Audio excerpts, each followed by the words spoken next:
Renee Sunday. I know you ain't got to tell me you having an awesome, a fabulous, a wonderful morning, afternoon, depending on if you're listening live or if you actually listen to the archive over on iTunes or YouTube or just wherever our stuff be.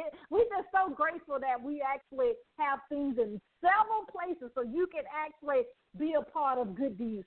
I am your amazing host. I love it. I'm Dr. Renee Sunday. I'm known as the platform builder. And what that is, I help you identify your purpose if you don't know it, and then we actually help you establish a platform. Because that platform, you need to be seen, you need to be heard, and guess what? To get paid, okay? Because if you do the right thing, guess what? The money will run you down. I'm a living witness of that. But I want to get to the question because the Ask Dr. Renee question because we have a powerful young lady in the house this afternoon, morning, depending on where you are. The Ask Dr. Renee question is, someone asked, with you being from the South, Dr. Sunday, what things that you really admire about the South? I'm like, oh, wow, that should be easy. But I guess what I could do is, let me see, because my staff, they love to, catch me off guard. They think so. But, I thank God that I could actually roll pretty good at the last minute. I would say the things that I really, of course, my parents and my family, but the great things they instilled in me that I really like about the South is, because they went through all the different, with the civil rights and the different things, they went through all that. So I think my forefathers and mothers that actually went through all that for us, that we can actually have a right, that we can actually the different things from voting, that we can, with all the things that I do, women didn't do that, right? And so I'm grateful for that they actually stood up for a cause and what was right. You see what I'm saying? So that's always number one. And I think also it's so funny. I'll say something funny. Whenever I go to New York, it's funny. People love to hear a Southern Belle, and that's me, talk. They say, oh, my God, you're from the South. So, Southern hospitality is true. So I love it when I go up north and people appreciate my Southern twang. So I like that. We do, women, especially women in the South, still their hospitality.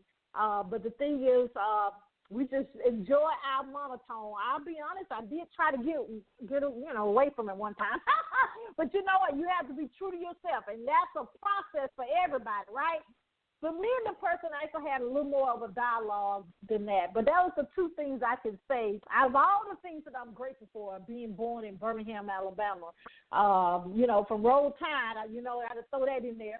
But I just really enjoy the things that I have been through in life because it's a process, okay? Yeah, we all have issues, right? But anyway, we don't want to delay because we have an amazing young lady with us. I mean, she's an actress.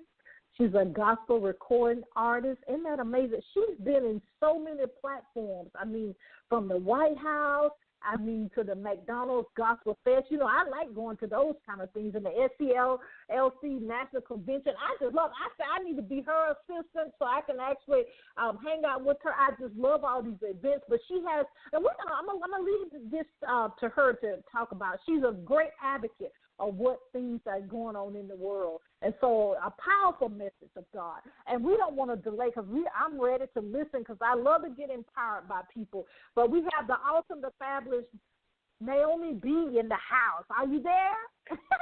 I am here. Hello. How are you? We're great. Thank you so much for taking time out and being here with us on Good Deeds. Oh, thank you for having me. I'm honored. Oh, she's so sweet. I love her voice. She can hit a note right now. That's what I'm talking about. That's a single right there. Oh, Lord. But tell us a little bit more about yourself. I mean, I only tipped the iceberg, I know, because you're just very powerful in everything you do. And so tell us a little bit more about yourself. It's always hard for me to talk about myself. I actually forget some of the things that I've done. That's why I have a good publicist to help remind me. But, I'm just a girl from Baltimore, Maryland, born and raised in the city. I was raised, for the most part, by a single parent, my mom, me and my siblings. And, we had our circumstances that we had to overcome. But, God blessed all of us with talents and passions that just those are the things that we focused on. And, we just got into those things and worked on developing our gifts, and we just grew with it. And so, at a very young age, I can remember being 5 years old, brushing my teeth and making up songs. I remember being 8, going around the neighborhood singing a song that my friends and I had wrote, my first song, and knocking on doors and making people listen to me. So, that early on, it was pretty evident that I would sing and I would write. And then as I grew older, God just began to expose me to even more talents and giftings. So here I am. I'm just walking it out, just trying to do what God put me on the earth to do. I know you guys think I told her to say walk it out, because that's what I think. But you see, we all have to do that in life. But I want to go back, because I love the part that you said as a child, that you actually was doing your thing as a child. Tell me a little bit more about that, because a lot of times, and I think all of us, we do things as a child, and it ends up being our purpose, but we didn't know that God was calling us, for this, but it was predestined, okay, before we were born. But talk about that. How much do you remember from your childhood in regards to singing? You know what? When I was a child, I just remembered having a love for singing and a love for writing. I did not know that I would actually grow up to be a recording artist, that I would travel and sing and minister. I had no idea. I was just doing what made me happy. And so as I became older and I began to really develop a relationship with God, I think he started giving me glimpses of what my future would look like. And I knew that there was actually a calling on my life, like a mandate for me to actually sing on a larger scale. But initially, I was just doing what made me happy. But I know in retrospect that God put that desire in me. That's how we come to know what we've been placed here to do. Wow. I mean, I want to just scream on that. Wow. Because so from what I just love this part, because you say you did what made you happy, and then next thing you know, God will take it to the next level in regards of that mandate. I love that. Oh wow. That just want me to almost broke out in tears just hearing that, because that we have a form of that, ladies and gentlemen, all of our lives. But it's just so amazing when God brings things back to your remembrance. You thought you were playing around, but you were just really having fun and being happy. And next thing you know, that's your ministry. Absolutely, yes. Wow. Do you actually, in your family, is any people that has the gift of, all the things that you're doing, does it run in your family? Yes. My dad sings and writes. My mom, she's a really great writer. I have a brother, Lionel, who he writes. He's actually in law school now.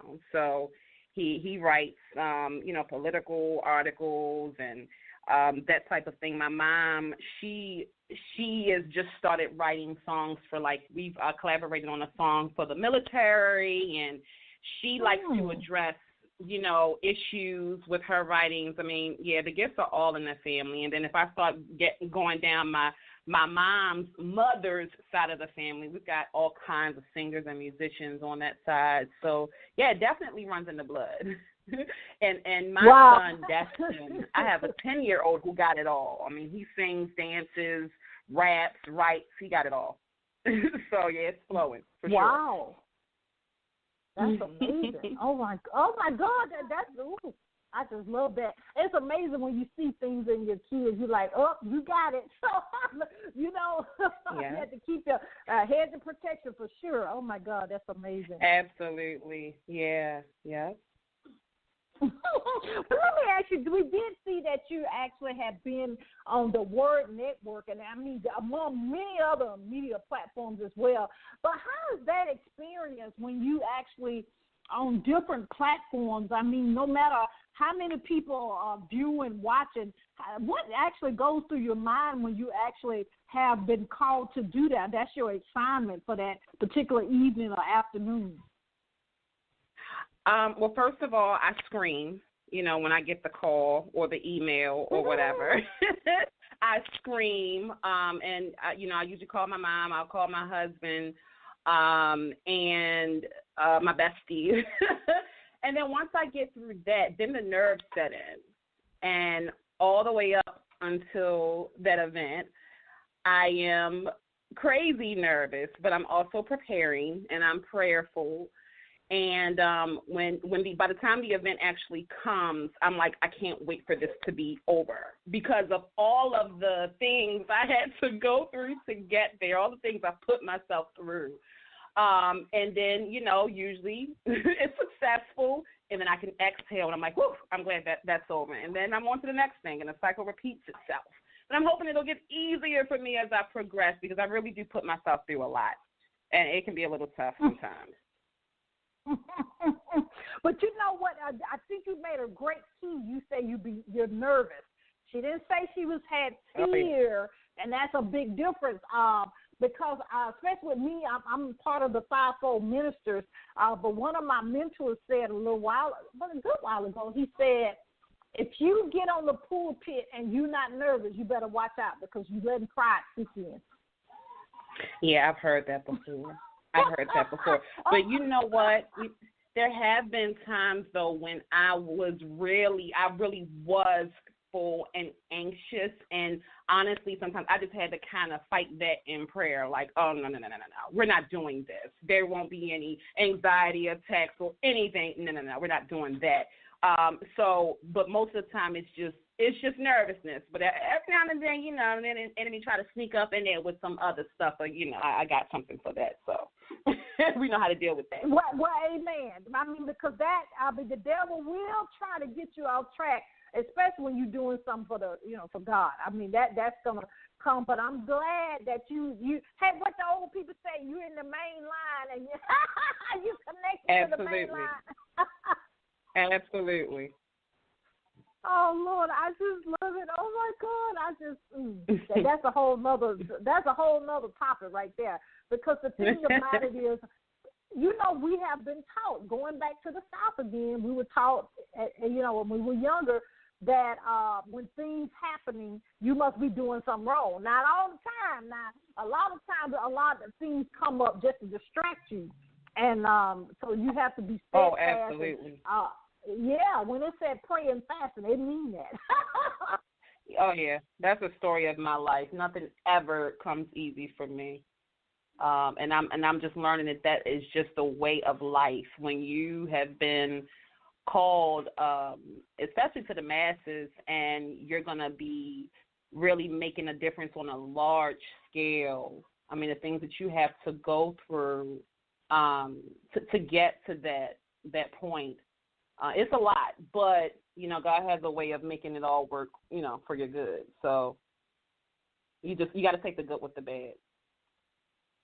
But, I can really attest to what you're saying as well. But, it's always, and I know you probably have this as well, it always, that inner peace is there. You're like, okay, this just happened. My car broke down again. I just got to put brakes on again, But that inner peace is there. That's what keeps us, I'm just going to say it, sane.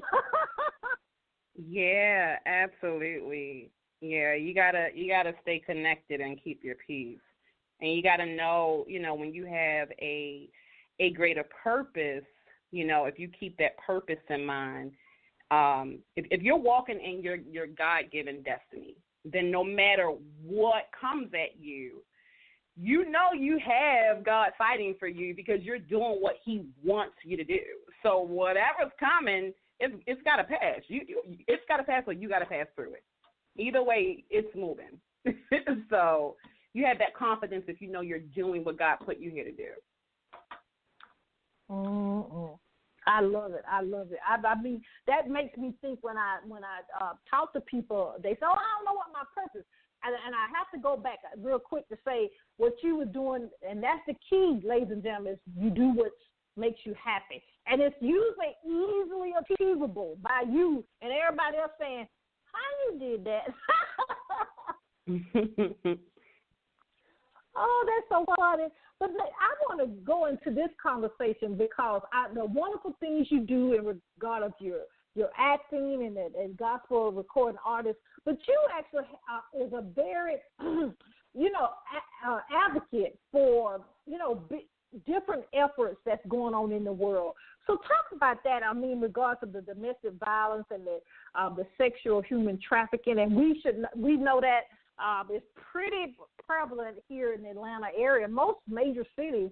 Just talk about that a little bit of how, you just really speak out and people that's going through that they can actually have a voice.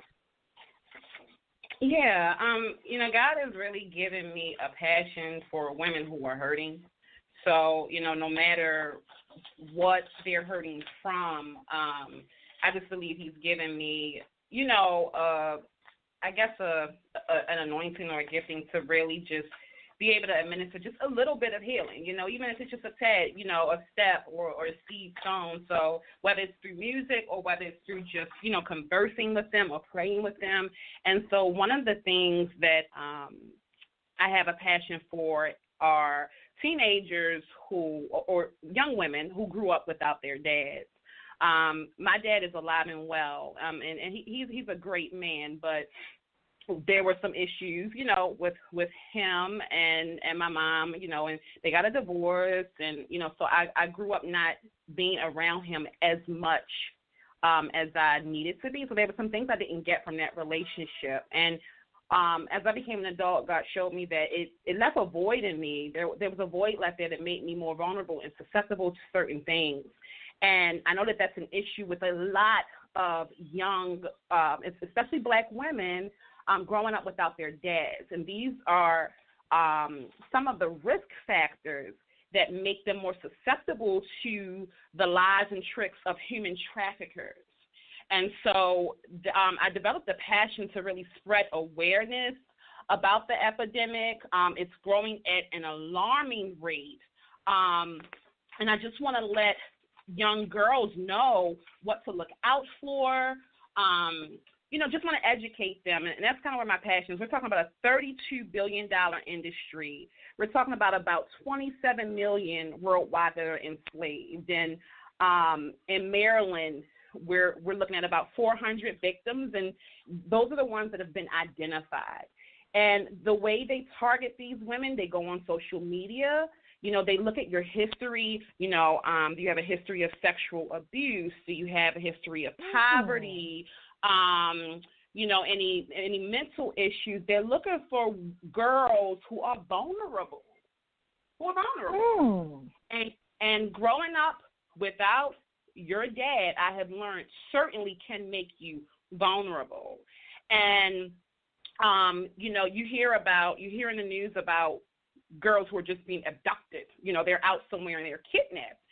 But a lot of times they'll use what we call either the lover boy method or the Romeo method, where they'll build a relationship with you and they'll become your boyfriend. And if you were like me, young and boy crazy and looking for attention that you didn't get at home from your dad, you are more susceptible to falling for that boy or that man who's offering you a better life, or who's offering you attention or, money or whatever it is that you're seeking. So I'm using my platform to help bring awareness and teach girls what to look out for. And it's not just girls. Boys are victims too, but the majority of the victims are young girls around the age of 13 is usually when they get coerced or forced into the sex trade. So I recently released a music video back in June. It's called Break Free. And in that video, the storyline follows a girl who was coerced into the sex trade. or forced rather. And so I'm using that as a tool to spread awareness. Now, you just told me something, but I mean, I could see it easily, though. Oh, my God, from social media. Oh, yeah. Oh, yeah. Wow. You don't even have to, they don't have to go out on the streets anymore, you know. As a matter of fact, the girls that are recruited online. And it's so easy, especially with platforms like Snapchat, where you can put a message out there and then it deletes after a certain amount of time. Yeah, there's so many ways that girls are targeted, and then of course you put information out there. You may be at this particular location and you might post that you're there. We talk about, you know, I'm going on a trip, you know, I'll be here, I'll be there, or you may even put PII, personally identifiable information out there, not knowing if someone is tracking and watching and profiling you, and they're building a case on you to see if you fit their prototype. And then at the appointed time, they can find you based on information you put out there on the internet. Wow. Well, I did get educated about a couple of months ago about Snapchat. If you got or you help me with this, because I'm not on it as much. My young lady was telling me she know where her brother is because he has on the, I guess, a GPS or something, and she knew he was back at home because when she turned it on, it shows where his location. I'm like, okay, this is a little bit too much right here. Absolutely. Yeah, I believe that's called geotagging. Somebody who's listening who's a tech guru is probably going to correct me if I'm wrong. But, these phones, they have these functions on it where if you turn it on, it's a setting. If you turn it on, then as you move around, as you move about, it can track your location. And so, yeah, absolutely. Traffickers can use that. They can use that type of information to figure out where you are, because it'll tie to your social media. So you can walk into a store and then it can update that, hey, you just checked in there. Lord have mercy, I didn't know it do all that. But I know on Facebook and stuff you can, they say location and stuff, but holy, I have a heart for young kids, though, because they don't realize what they're really doing. See, that's the thing. Right. It just hurts your heart. Right. Yeah, and that's why we've got to get the word out in a way that they can receive it. You may not be able to get a teenager or child to come and sit through a human trafficking workshop. But a music video, a song is something that can appeal to them and get their attention and just, make them alert and aware of what's going on. Wow. Yeah. Oh, wow. We will. You're going to give us your contact information, and we're going to check that out and share that on all our pages and stuff, because we really need to get that out. I really didn't. I mean, Atlanta is yeah. I mean, they're cracking down, but it's still terrible. I mean, and I'm gonna just say this: it's in every county. So don't it's in every county. They said it about a month ago. They said you talk to people. Kids have been adopted and kids. So you just be mindful, young people. We love you, and the older people too. Everybody, we love you. But just and I'm a big advocate of be careful what you put on social media anyway. I had to be educated on that myself, because I used to do like people when you get on the plane, oh yeah, I've been upgraded, but then that means the alarm at my house could get cut at the same time. Yeah. So I had to get educated at that myself. Oh wow. Yeah, and you have to watch if you have a profile, if it's public or if it's private. You can control what you post. Well, you can control whether your profile in general is public or private. But then you can also control when you post whether you want to make that post public or private. And so those are really, really important tools to use. Me personally, since I'm an artist, a lot of the things that I post, most of it is public information. But every now and then, you know, if I'm posting something about my family or something, I may make that private just so that it's limited to a certain audience. But even still, if it's out there on the internet, you know, it's really not safe. But there are some parameters that can make it more safe, you know, than it would be if you didn't use them. Yeah. Wow. Well, you know, oh Lord, I'm so enjoying talking to you. It's like we just on the cell phone. But I know. I love it. You'll have to have me back again. Yes. Ladies and gentlemen, I just want to say this little piece because I'm going to turn it over. And actually, I like when the artists introduce their own song. I just love that. But ladies and gentlemen, what we're going to do is listen to the amazing recordings. I mean, she's powerful. I just, that's all I got to say. I want you to actually support her, the things that she's doing, the conference, and you see her passion in regards to young people in the domestic violence and the human trafficking. Oh, my God, that's just a whole nother level. But what I do want to say, if you want to contact us, you know how to contact us at www.reneesunday.com. That's www.renee, R-E-N-E-E, Sunday, S-U-N-D-A-Y. That's for the radio, the TV, the magazine. If you want to, you know, advertise in those, be a contributor, or if you want to be a guest on any of those platforms, let us know. Also, our nonprofit organization, and then also the publishing company. But I'm going to turn it over to you. Please, time go by so quickly. Say anything else you want to say, and please tell us how we can contact you and introduce your amazing song that we're going to listen to this evening. And you guys, you know I love you. You know this is Good Deeds, and I'm Dr. Renee Sunday. But take it away. Okay, thank you. Okay, so you can find me on Facebook, IG, Twitter. I am under Naomi B Music, NAOMI-B Music. That is also my website, www.naomibmusic.com. You can find me on YouTube. Please look up my video that I'm using to promote awareness against human trafficking. It's called Break Free. You can find that on my YouTube page. And my music is available on iTunes, Amazon, and any major digital outlet. I think that about covers it. If you want to contact me, you can contact me on my web page, my website. And I am going to introduce my song. It's called He Lives. This is a funky, upbeat rendition of the hymn Because He Lives. I hope you enjoy it. Thanks for having me. Thank you.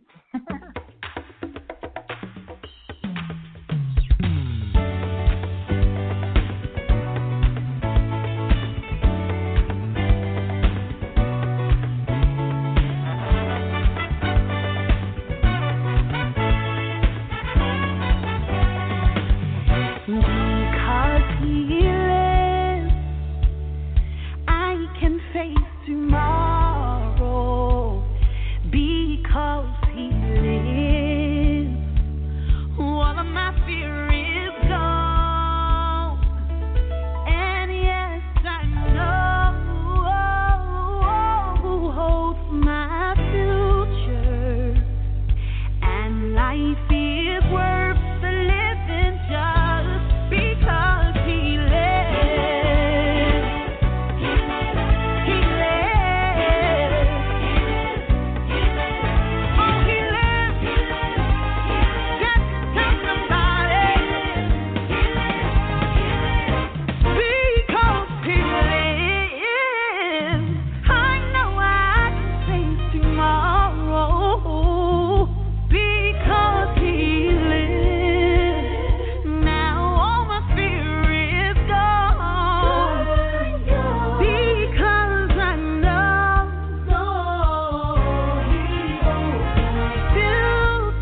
in your purpose. And thank you so much for being a guest here on Good Deeds. If you need us for anything, please don't hesitate to contact us. Thank you so much. This has been wonderful, wonderful. So has. Woo, your voice breaks chains, girl. Hallelujah. Thank you. Amen. Thank you, Thank Lord. you. Amen. You guys, woo, I know y'all waiting on the replay. Hey, hang on. But this is, I love you, but you know what? God loves you best. Contact us at www.reneesunday.com. All our social media is there. Always remember, you do have a calling. You do have a reason. One, you were born. You're not a mistake. You have to do the three things I always say. You got to believe, you got to trust, and guess what? You got to walk it out. And you know the rest. You got to don't stop. You got to get it. You got to get your purpose and get your purpose now. This is Good Deeds, and I'm Dr. Renee Sunday. See you next time. Bye-bye.